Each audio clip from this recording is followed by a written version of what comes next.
నమ్మకం ఉంది మీరు చెప్పిన దాని మీద. కానీ ఆయన చెప్పిన దాని మీద మాకు అనుమానం అవుతుంది కాబట్టి ఆయనకి వివరణ ఇవ్వాల్సినటువంటి బాధ్యత ఈ ప్రభుత్వానికి ఉంది, ప్రకటించినటువంటి హోమ్ మినిస్టర్ కూడా ఉందనేటువంటిది సందర్భంగా నేను మనం చెప్తాను. ఒకటి తర్వాత ఇంతమంది ఎందుకు వెళ్ళవలసినటువంటి పరిస్థితి ఏర్పడింది అక్కడ? కులాన్ని తప్పు పడుతున్నారు మీరే. మా కులంలో ఒక కూలి పని చేసుకునేటువంటి అట్టడి స్థాయిలో ఉన్నటువంటి వ్యక్తికి అన్యాయం జరిగి క్రూరంగా మర్డర్ జరిగితే దానికి బాసడికి వెళ్ళిన వాళ్ళు తప్పుపడుతున్నారు.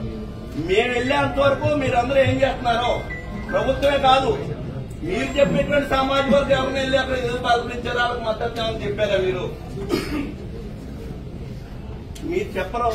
మీరెవరో ఆ విషయాన్ని వెలుగులో తీసుకొస్తే దాన్ని పార్టీ మీద బురదలు చదివేటువంటి ప్రయత్నం చేస్తారా?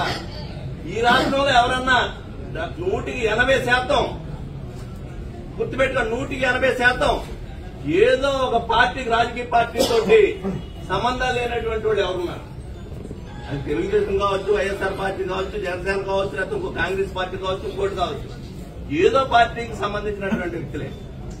మరి అక్కడికి వెళ్ళినటువంటి వ్యక్తుల్ని చూపించి భూతత్వంలో చూపించి వీళ్ళు ఆ పార్టీ ఈ పార్టీ ఈ పార్టీ అని చెప్తున్నారు. అంటే ఈ పార్టీలన్నీ అక్కడికి వెళ్ళవలసినటువంటి అవసరం ఎప్పుడు ఏర్పడింది? మీరు ఎవరన్నా స్పందించి ఉంటే, మీరు ఇన్ని కవర్లు చెప్తున్నటువంటి మీ సామాజిక వర్గం నుంచి అక్కడికి ఎవరన్నా ఎల్లుండి ఉంటే మా అందరికీ పనులు ఏమీ లేదు అక్కడ. ఇది కాకుండా మీడియా ఛానల్ కూడా ఈ సందర్భంగా నేను మనవి చేస్తున్నాను. 99 టీవీ ఛానల్ తప్పితే, నంబర్ 1 లో తప్పితే ఇంకో ఛానల్ ఎప్పుడన్నా ఆ దుర్ఘటన ఎవరన్నా మాట్లాడినటువంటి సందర్భాలు కానీ చూపించినటువంటి సందర్భాలు ఉన్నాయా? అదే హోంమంత్రి గారు అక్కడికి వెళ్తే పొద్దున్న సాయంత్రం వరకు 2 రోజులు ముందుకు తిప్పి వెనక్కి తిప్పి ముందుకు తిప్పి హోంమంత్రి గారు ప్రకటనలు కానీ, ప్రభుత్వం వచ్చేసింది ఇక్కడికని చెప్పడం కానీ, ముఖ్యమంత్రి గారు మాట్లాడుతున్నారని చెప్పేసి ఫోన్లు చేసి ఇవ్వటం కానీ, ఇవన్నీ చేసినటువంటి ఆ ఛానల్స్ అన్నిటికీ కూడా నేను ఈ సందర్భంగా మనం చేస్తున్నాను. ఏ రోజన్నా ఈ సంఘటన గురించి చూపించినటువంటి సందర్భాలు ఉన్నాయా?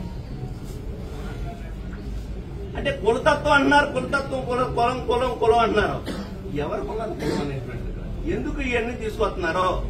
ఒక కులం ఏమంటే ఈ రాజకీయ రాష్ట్రంలో ఏ రాజకీయ పార్టీ కూడా మనుగడ సాగదు. అనేక సందర్భాలుగా అనేక కారణాల వల్ల ప్రభుత్వాలు ఏర్పడుతుంటాయి. గత ప్రభుత్వాల మీద ఉండేటువంటి వ్యతిరేకతలు కానీ, ఈ ప్రభుత్వం మీద ఉండేటువంటి నమ్మకాలు కానీ అనేక ఉంటాయి. 2010 చరిత్ర చూసుకుంటే చూస్తూ వచ్చాం. మేము కూడా చాలా రోజుల నుంచి రాజకీయాల్లో ఉన్నాం. ఇది మాట్లాడుతూ 28-27 సంవత్సరాల క్రితం జరిగినటువంటి శిరోమండలం కేసుకు సంబంధించినటువంటి తోట త్రిమూర్తి గారు, దళితులు శిరోమండలం చేసినటువంటి తోట త్రిమూర్తి గారు జగన్మోహన్ రెడ్డి గారు పంపితే వచ్చాడని చెప్తాడా? నేను ఇవాళ చెప్తున్నాను.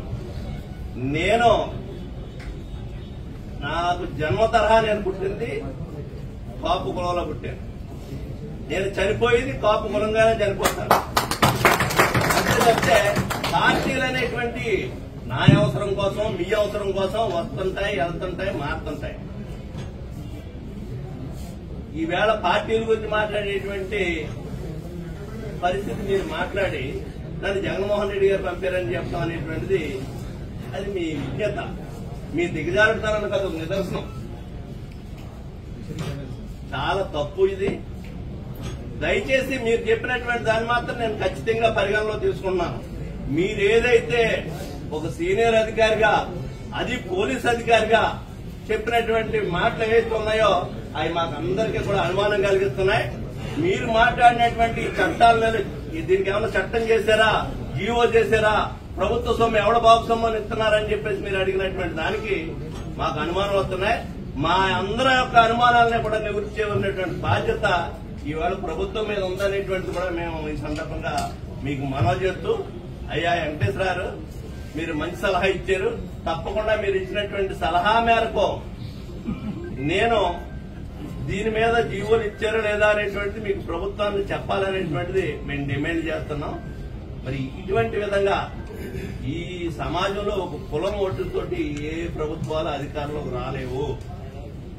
రకరకాలైనటువంటి మాటలు మీరు మాట్లాడేటప్పుడు కనీసం మీకున్నటువంటి అనుభవాలు కానీ నాతోటి మీకు చాలా సన్నిహితమైనటువంటి సంబంధాలు ఉన్నాయి. అవన్నీ ఆ పార్టీలో ఉన్నప్పుడు చాలా మాట్లాడుకుని ఉంటాం మనం. అవన్నీ చెప్పడం కూడా నాకు కూడా మర్యాద కాదు. మీరు నన్ను ఎక్కడెక్కడ పంపించారు, ఏ సందర్భంగా మనం మాట్లాడుకున్నాం, ముద్రగడ పద్మనాభం గారు ఉద్యమం జరిగినప్పుడు ఏం మాట్లాడుకున్నాం, ఆ రైలు దహనాలు జరిగిన తర్వాత ఏం మాట్లాడుకున్నాం మనం. విజయవాడలో సీఎం గారు, ముఖ్యమంత్రి గారు, అప్పుడు ముఖ్యమంత్రి గారు, ఈ రోజు ముఖ్యమంత్రి గారు, అప్పుడు ముఖ్యమంత్రి గారు చంద్రబాబు నాయుడు గారే, అప్పుడేం మాట్లాడుకున్నాం. ఇవన్నీ నేను ఇక్కడ చెప్పి నా స్థాయిని తగ్గించుకునేటువంటి పరిస్థితి లేదు. అని దయచేసి మీరు మాట్లాడిన దాన్ని మాత్రం నాకు మనసు బాధ కలిగి ఖండించాను. రెండోది, మీరు ఇచ్చినటువంటి సలహాను కూడా తప్పనిసరిగా మా కులం అంతా తీసుకుని ఆ జీవోకు చట్టబద్ధత ఉందా లేదా అనేటువంటిది మీకు సమాధానం చెప్పేటువంటి బాధ్యత మాత్రం ప్రభుత్వం మనం చేస్తున్నాం.